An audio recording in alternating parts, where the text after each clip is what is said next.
request that if I should see among the people of England any disposition to cultivate a better understanding between the two nations than had hitherto prevailed, how far I might be authorized to say that the same disposition prevailed on the part of France. He answered me by letter in the most unreserved manner, and that not for himself only, but for the minister, with whose knowledge the letter was declared to be written. I put this letter into the hands of Mr. Burke almost 3 years ago, and left it with him, where it still remains, hoping, and at the same time naturally expecting, from the opinion I had conceived of him, that he would find some opportunity of making good use of it for the purpose of removing those errors and prejudices which two neighbouring nations, from the want of knowing each other, had entertained, to the injury of both. When the French Revolution broke out, it certainly afforded to Mr. Burke an opportunity of doing some good, had he been disposed to it. Instead of which, no sooner did he see the old prejudices wearing away than he immediately began sowing the seeds of a new inveteracy, as if he were afraid that England and France would cease to be enemies. That there are men in all countries who get their living by war and by keeping up the quarrels of nations is as shocking as it is true.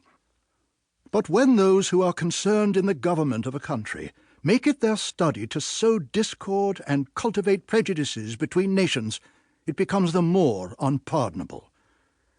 With respect to a paragraph in this work alluding to Mr. Burke's having a pension, the report has been some time in circulation, at least 2 months, and as a person is often the last to hear what concerns him the most to know, I have mentioned it, that Mr. Burke may have an opportunity of contradicting the rumour, if he thinks proper. Thomas Paine. Paine's Preface to the French Edition. The astonishment which the French Revolution has caused throughout Europe should be considered from 2 different points of view. First, as it affects foreign peoples. Secondly, as it affects their governments. The cause of the French people is that of all Europe, or rather of the whole world. But the governments of all those countries are by no means favourable to it. It is important that we should never lose sight of this distinction. We must not confuse the peoples with their governments, especially not the English people with its government. The government of England is no friend of the Revolution of France.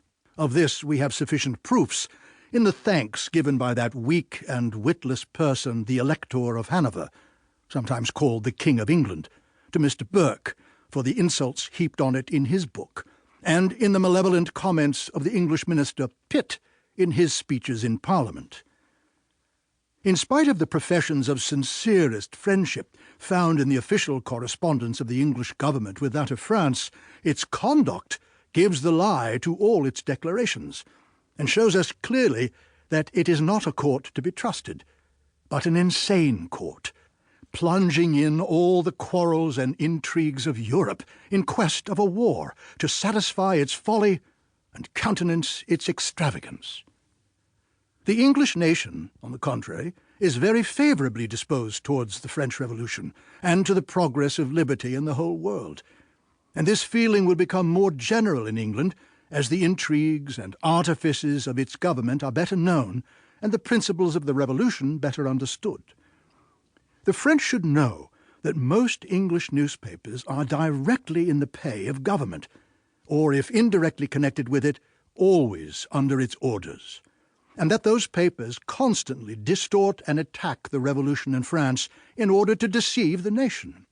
But, as it is impossible long to prevent the prevalence of truth, the daily falsehoods of those papers no longer have the desired effect. To be convinced that the voice of truth has been stifled in England, the world needs only to be told that the government regards and prosecutes as a libel that which it should protect.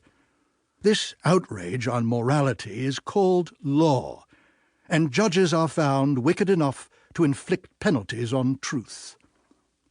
The English government presents just now a curious phenomenon.